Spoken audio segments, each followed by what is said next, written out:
voilà, sur les problèmes, je les vois sur certains points d'ailleurs assez précis. Pour revenir sur la culture, du coup, donc ton père s'installe en biodynamie. Est-ce que s'il y avait un label qui ressemblait à la biodynamie, mais sans le côté spirituel, il serait allé vers Ouais, mais ce je label-là? pense que c'était le cas avec Nature et Progrès. Ouais, c'est ça. Hein, Ouais, j'aurais tendance à dire ça, ouais. Ok. Parce qu'il y a quand même un côté très spirituel derrière le label Déméter. Quoi qu'ils en disent. Ouais, complètement. Côté, ouais. Et moi, j'ai aussi toujours entendu un truc, il était quand même assez critique vis-à-vis des trop perchés, quoi. Même des trucs dans les pseudomédecines et tout ça, sur les foires bio, il y a toujours eu plein de stands de gens qui vendent n'importe quoi. Ouais. Et moi, j'ai quand même aussi entendu des discours critiques alors, il avait un terme. Tu me couperas parce qu'il est peut-être homophobe. Il les appelait des enculothérapeutes. Voilà, c'est poétique. Hein. C'est très poétique. Ouais. Et voilà. Et ça d'ailleurs, moi Titi, ensuite par la suite, moi j'aime bien, un truc que j'aime bien, c'est qu'on a beaucoup eu la culture du débat et de se friter verbalement, ça du coup c'est pas un problème. Et voilà, et de lui dire, mais attends, tu critiques les machins, tous arbres, des enculothérapeutes, etc. Mais par contre, là, sur la biodynamie ou sur tel machin, ou sur les cristallisations sensibles ou je sais pas quoi, et il va te faire payer je sais pas combien pour oh oui, il est vivant ton bidule. C'est quoi la différence? Explique-moi, c'est quoi la différence? Est-ce que ça, il était au courant de toutes les préparations, de l'offrande au gnome, de la cristallisation sensible, etc. Est-ce qu'il était vraiment au courant? Tu vois, la cristallisation sensible, pour en avoir parlé récemment, il a fait analyser en cristallisation sensible son miel. Et en me disant, bah oui, il est vivant, et tu vois bien que par rapport à un autre truc, etc. Après, il y a aussi d'autres éléments, moi je trouve très intéressant de discuter avec lui, parce qu'il a aussi un intérêt pour la science, qui est marqué. Quand j'étais gamin, il y avait autant au chiottes, on a toujours eu des livres au chiottes, dans ces cultures-là, où tu avais autant des trucs de biodynamie que science et vie et ciel et espace. Et voilà, on lisait des trucs, il me pouvait me dire des trucs sur les supernovas, sur machin. Je pense Vulcain et ces trucs comme ça, là, non, c'était pas son... Non, c'était ce truc-là. Et du coup, il y avait cette superposition-là. Et le truc, c'est lui, il est issu d'une famille paysanne, il a une culture, et à la fois, c'était quelqu'un qui aime beaucoup lire, qui s'intéresse à plein de choses, tu vois, très cultivé par rapport à son capital culturel, social, etc. Intéressé par plein de choses, mais avec pas forcément des outils de grille de discrimination permettant rationnel et du coup. Mais du coup il y a des trucs, tu vois, il va me parler quand on parlait de la vache folle, il me parle des protéines qui sont lévogir et machin gir là, et dextrogir et lévogir, et voilà, il me donne des trucs chiadés, et 3 minutes après il me parle de Montagnier et la mamère de l'eau. Mais voilà, et quelque part je peux comprendre, parce que c'est un peu autodidacte, j'ai lu à la fois du Science et Vie et puis d'autres trucs. Tu penses qu'il n'avait pas la méthode tu sais pas trop, et comment tu vas te faire. Et puis dans ton environnement social, si t'as pas un physicien, ou si t'as pas quelqu'un qui vient te dire, bah non, là ça déconne sur telle théorie, et là celle-ci, bah oui, carrément, c'est pas évident, tu te le fais par ton bon sens. Oui, voilà, par ton intuition et par ton et aussi, je pense, et beaucoup par c'est aussi ton réseau social, ton environnement affinitaire. Quand tu vas être avec des collègues sur des foires bio, etc., qui vont faire telle ou telle pratique, qui vont avoir tel ou tel discours, etc., tu vas te positionner, tu vas adhérer ou tu vas rejeter tel ou tel truc aussi par rapport à ces éléments-là. Ça c'est pas enregistré, mais avoir un peu ce regard anthropologique, sociologique de qu'est-ce qui va faire que ces croyances vont répondre à des trucs ou d'autres, c'est compliqué, quoi. Voilà. Pas juste dire c'est des gros débiles irrationnels, avec aller à l'école. En tout cas, vous pouvez faire. Merci. Ça sera pas coupé au montage. Mais moins fort. Merde. Non, on s'en fout. Et du coup, j'ai perdu ma question, mais est-ce que du coup, pour toi, la biodynamie c'est bien, c'est mal, ou c'est un non-problème, parce que ça peut être un non-problème. Les agriculteurs qui sont en biodynamie, bon. Moi, je peux te dire assez clairement où est-ce que je vois les problèmes. Ouais. Et en disant, je le fais aussi avec le regard critique par rapport donc aux revues qui m'ont été données dans ce contexte culturel, donc aux revues un peu qui ont un contenu un peu théorique sur l'anthroposophie. et c'est présent dans mes critiques, qui, pour contextualiser et donner mes biais de subjectivité, ont aussi augmenté avec la pandémie Covid. Je pense qu'on a été un certain nombre à se marquer aussi sur ces sujets-là, sur cette période. Voilà, bon, ça c'est un peu autre sujet. Moi, les problèmes que je vois principaux, et moi, ce qui fait que j'ai un regard critique par rapport à ça, autant c'est pas tant sur le fait...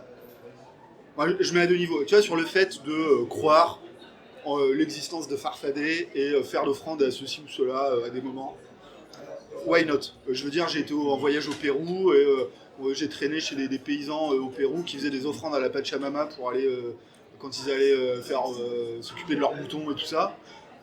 Bah, ouais, quelque part, pareil, quoi. Ouais, ces armes, mais pas de problème. Ouais, si, quand ils cramaient les fœtus de lama et tout ça, c'était un peu gore, mais... Ok. Mais bon, Donc, voilà, why not. Les problèmes que je vois avec la biodynamie, il y a un premier qui est un peu alors moi c'est l'entrée que j'ai qui est un peu une entrée que j'ai eue avec je dirais plus largement le scepticisme, c'est étant plutôt de fibre écologiste et puis d'avoir été militant sur certaines positions écolo et de me rendre compte qu'en termes de réponse à des problèmes réels sur le monde, sur la pression anthropique, NTH, anthropique, et pas anthroposophique d'ailleurs, le même anthropos dedans, la pression anthropique sur les écosystèmes, etc. C'est des vraies problématiques, sur le réchauffement climatique, etc. Il y a des vrais problèmes. C'est des questions qui doivent être creusées, et que par contre les réponses biodynamiques, pour moi, on a vraiment des problèmes au niveau épistémologique, de comment tu vas faire connaissance.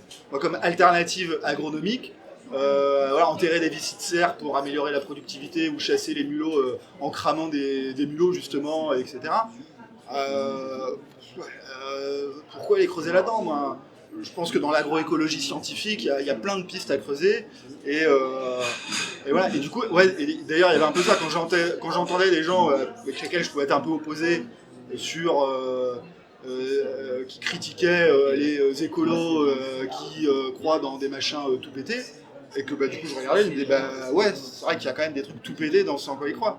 Donc, mais je peux continuer à être écologiste, à défendre des trucs en termes de valeurs écologistes. Mais sans ces trucs-là. Et quelque part, ça ne fait qu'améliorer, quoi. Se baser sur l'agroécologie scientifique et plus se poser la question sur, je sais pas moi, les haies, l'aménagement du paysage, des mesures sur les oiseaux, les machins, etc. pour justifier telle ou telle pratique agricole, etc. Prendre en compte des contraintes de production, etc. Je trouve ça plus pertinent que se référer au karma et aux énergies cosmiques et aux annales akashiques de la révélation de Steiner, machin. Quoi. Donc ça c'est un premier point, en termes de réflexion sur les questions socio-techniques. Un deuxième point, moi, qui est important, je le disais tout à l'heure, c'est sur des prises de décision, sur des trucs dans la vie quotidienne, dans la vie réelle, qui impactent sur la vie des gens, et qui, moi me paraissent poser problème. Je l'évoquais, moi c'est un sujet sur lequel je suis militant par ailleurs, qui est la question. Parce que du coup j'étais anti-vaccin moi aussi, par héritage culturel quelque part. Et voilà, si dans ma famille il y avait cet anti-vaccinisme, et qu'il y a eu ce choix que mes frères et sœurs ne soient pas vaccinés, que moi je ne le sois pas non plus, et que moi au début j'avais fait le choix de très peu faire vacciner mon enfant, c'était aussi par ce contexte culturel. Dans la biodynamie, dans le mode de vie anthroposophique, les vaccins, c'est Big Pharma, c'est pas bien. C'est aussi, alors je parlais un peu d'épistémologie, c'est les complots qui sont derrière, qui sont présents. Et voilà, et ça en termes de prise de décision, ça va avoir des impacts au niveau collectif, en termes de santé publique. Voilà, alors, la part de l'influence anthroposophique dans la défiance vaccinale, je pense qu'il faudrait demander à des chercheurs, il faut regarder au niveau des travaux scientifiques là-dessus. Alors, j'y travaille par ailleurs, mais ça c'est un autre sujet. Un petit peu, pas spécialement sur le côté anthroposophie, mais voilà. Et ça a été avéré que les couvertures vaccinales dans les écoles Steiner, c'est pourri. Et qui sait qu'empathie, c'est plus les gamins que les parents anthroposophe. Et c'est pointé du doigt par le bouquin de Jean-Louis Adenauer, Nouveau période sectaire. Sur l'antivaccinisme dans l'anthroposophie, précisément. Ouais, dans les écoles Steiner. Ah ouais, un petit peu. Ouais. Je me rappelle plus exactement de ce passage-là dans le bouquin, mais oui, c'est possible. Ouais. Et puis c'est documenté aussi sur les résurgences d'épidémies de rougeole et de l'articulation avec les écoles Steiner notamment. Après, pas que, je pense dans les écoles alternatives, un peu sur ce côté de diffusion culturelle, sur l'antivaccinisme en France dans les milieux alternatifs, il y a pas mal ça. Après, dans les autres trucs aussi qui sont critiques, et que j'ai aussi redécouvert donc, avec ces revues-là, c'est tous les aspects complotistes. Et quand je dis complotiste, c'est vraiment... c'est du lourd. Hein. Là, dans la revue, les projets noirs des forces du mal, c'est les protocoles des sages de Sion, c'est Thierry Messant le 11 septembre, c'est les chemtrails. Ah ouais, on en est à ce niveau-là. C'est ça, okay. Oui, c'est pas... voilà, c'est pas, il y a des trucs complotistes qui peuvent être un peu plus, un peu plus posés. Ouais. Non, là, c'est quand même moi, ça m'a paru assez lourd, quoi. Et puis du coup, avec ces trucs, ces entre-deux, où à un moment donné, il faut clarifier, quoi, sur le rapport à l'antisémitisme, il y a des trucs de porosité dans l'idéologie. Parce que, par contre, tu vois, dans les gens directement, les gens que j'ai croisés, ils étaient pas antisémites. Et puis, moi, même, tu vois, sur le truc, je pense, par exemple, par rapport au racisme, je les ai plus vus dans de l'aide aux migrants et dans de l'antiracisme que sur des positions racistes, de ce que j'ai vu. Alors, après, je ne veux pas non plus généraliser outre mesure. Mais l'idéologie de Steiner derrière, c'est une idéologie il y a des trucs, il y a des trucs très racistes tout le temps, quoi. Ouais, exactement. Okay. Alors peut-être pas que sur l'antisémitisme, alors je sais pas trop dans les détails, il y a eu des trucs où il aurait été sur des positions en faveur de, tu vois, sur l'affaire Dreyfus, ou il aurait eu des positions publiques en soutien à Dreyfus peut-être, etc. Moi, oui, je ne saurais pas statuer là-dessus, mais il y a d'autres trucs, tu vois, sur l'essentialisation, sur l'âme des peuples, donc chaque peuple et chaque... entre les Indiens, les Européens, les Africains, etc. Il a fait clairement une classification des races. Il y a une classification, et avec les niveaux d'évolution, avec une hiérarchisation... mais c'est pas les individus, c'est les âmes des peuples mais voilà, voilà. On va aller un peu loin, d'où la porosité avec le nazisme de la Seconde Guerre mondiale. Et d'ailleurs, il y a un bouquin de Déméter avec Adolf Hitler sur la couverture. Ouais, c'est une des revues de Déméter. Oui, et sur Déméter, ils sont... Après, c'est difficile de cacher ce genre d'idéologie derrière.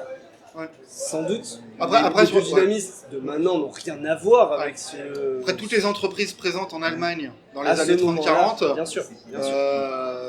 Effectivement. Oui. Et c'est, après, c'est comment creuser. Et sur les porosités, sur les porosités idéologiques, c'est aussi de regarder puis de voir. Pour moi, un mouvement qui va être sain, c'est de, quand il y a des problèmes, on va reconnaître les critiques et on va les traiter. Et ça, tu peux le voir dans n'importe quel truc. Et quand la réponse c'est « Ah non, c'est l'extérieur », comment tu prends les critiques de l'extérieur ? Ah non, on défend le groupe interne et on va rejeter les critiques pour se défendre dans l'entre-soi. Là, il y a des problèmes. Que ce soit un groupe politique, que ce soit un groupe... Là, on est dans la dérive, etc. Surtout quand c'est sur des questions d'antisémitisme, de violence physique, des trucs qui ont tué des gens, quoi. Ouais. Des trucs qui ont des impacts sur les vies des gens, c'est pas pareil que... Est-ce que tu préfères la Super Nintendo ou la Mega Drive Ou est-ce que tu portes des pierres énergétiques ouvertes, oui, ça, c'est ça. À part si on dit que ça va guérir du cancer. Les questions, c'est sur l'impact sur les vies des gens. Moi, l'axe qui fait que je vais évaluer les choses, j'essaie de l'aborder le plus possible avec l'impact sur les vies dans le monde physique. Et toi, tu te préoccupes pas du monde astral ou du monde éthérique. Peut-être, il y a un moment, s'ils veulent, mais à moins d'être vraiment perché, mais même si tu es dans les trucs de monde astral, tu reconnais qu'il y a des trucs où tu dois bouffer et te soigner et te nourrir, etc. Tu ne nies pas l'existence d'un monde physique, a priori. Alors là, je ne sais pas quoi faire, moi, c'est pas mon sujet, quoi. J'en sais rien. Les gens qui disent vraiment tout ça. Et est-ce que, donc ok, il y avait de l'antivaccinisme dans ta famille, ça a été... tu l'as dit un peu, mais est-ce que tout ce qui est médecine anthroposophique, t'en as entendu parler dans ta jeunesse ou via ce prisme de la biodynamie ou pas du tout? Ou c'était vraiment à part? Parce qu'il y a une médecine anthroposophique. Ouais, sur la médecine anthroposophique, je crois pas. J'ai peut-être entendu des trucs qui relevaient la médecine anthroposophique sans le savoir, ça Ouais. peut-être, j'en sais rien. Ouais. Donc non, moi ça je peux pas dire. Non, après juste voilà, l'homéopathie, mais comme Voilà. C'est classique. Puis bon, Ouais. pour plein de bobos du quotidien, c'est pas un problème. C'est pas pareil que soigner un cancer avec du ghee, quoi. C'est pas. Ouais. Et niveau formation en biodynamite, donc ton père, est-ce qu'il accueillait des formateurs en biodynamie sur l'exploitation ou pas du tout? Parce que je sais que ça se fait beaucoup où on va accueillir des formateurs pour parler de biodynamie, pour parler là pour la ruche, etc. Ça, ouais, dans ça, j'ai pas souvenir ou pas connaissance. Comme je disais, moi j'ai des vagues souvenirs d'enfants, d'être allé voir des gens dans la biodynamie. Après, non, et ça c'est peut-être aussi dans sa personnalité. Le côté très autodidacte, il fait tout seul, et je fais ma biodynamie dans mon coin, j'ai les influences. C'est sa vision de la biodynamie, c'est pas Voilà. la vision de Steiner forcément. Non, avec le c'est côté ça. spirituel qui Non, reste un peu de côté. je vais suivre les trucs de Maria Thune, je discute de trucs avec des copains, etc. Et ça, et ça a un peu des influences par ailleurs. Mais non, quelque part, c'est de la périphérie de la biodynamie, quoi. Ouais. De l'influence culturelle, de la petite biodynamie. Mais quand même, Maria Thune qui reste ancrée dans le. Ouais, en référence. Ouais. Okay. Et, tu penses que Maria Thune, elle avait cet aspect un peu scientifique de la chose, parce que Maria Thune, elle a fait des travaux sur les plantes, sur les jours. Ça, sur le truc et sur le rapport à l'expérimentation et au pragmatisme, et présent, c'est un discours souvent entendu et justifié. C'est expérimenté, ils ont beaucoup expérimenté, et aussi, je disais, mon père, il était souvent, j'expérimente tel truc, et même aussi sur d'autres choses, tu vois, dans le jardin, je sais pas, telle association de tel truc, ou essayer de mettre des bidules électriques, là, il y avait des machins, des bidules électriques, électroculture, je sais pas quoi, où il expérimentait un peu des trucs, etc. Voilà. Alors, sur des choses qu'il a expérimenté par ailleurs, il y avait des trucs pas cool. Il a fait pour faire fondre la gaufre de cire et des cadres, il a fait un four solaire adapté, spécifique pour du coup faire fondre la cire. C'est génial. Ça, c'est top quand même. Il a pas fait breveter. Non, je pense pas. Par contre, je crois qu'il a diffusé un peu les plans. On fera pas trop. Du coup, il peut être identifié parce que j'ai dit que c'est la personne qui a on fait. comprend pas de toute façon. Je crois qu'il a partagé un peu ces trucs-là dans ce réseau-là. Et puis, il avait aussi de l'importance. Il accordait aussi pas mal d'importance sur des trucs collectifs au niveau professionnel, de vie syndicale.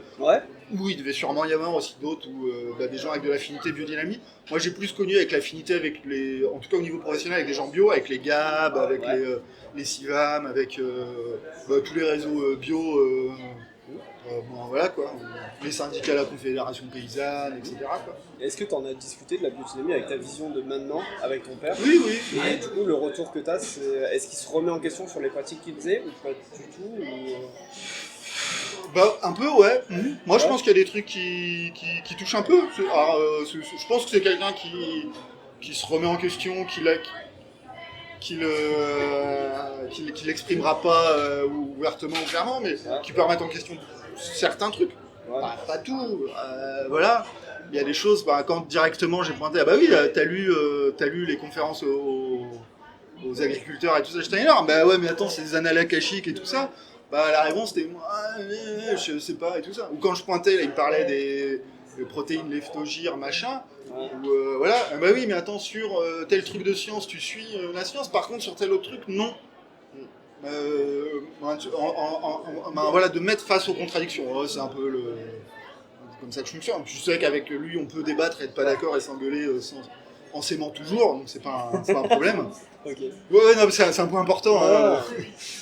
Les gens avec qui tu peux te débattre et t'engueuler, des fois parler un peu fort, tout en étant dans le respect, etc.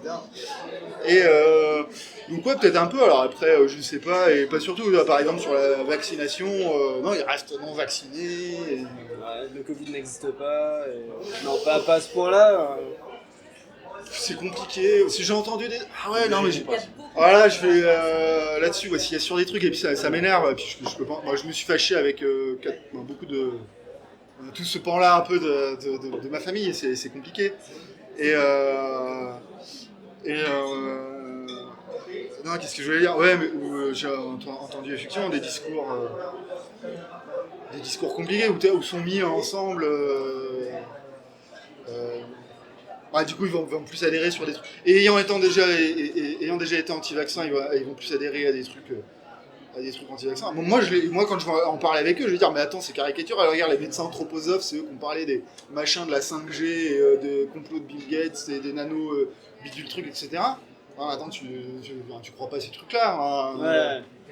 Donc c'est des entre-deux. Mais ils m'ont dit, ah oui, mais tel copain, alors, il parlait de quelqu'un que je connais, ah oui, lui, son gamin, ou de son fils, il y a une très bonne amie de son fils qui est morte des effets indésirables du vaccin et tout ça.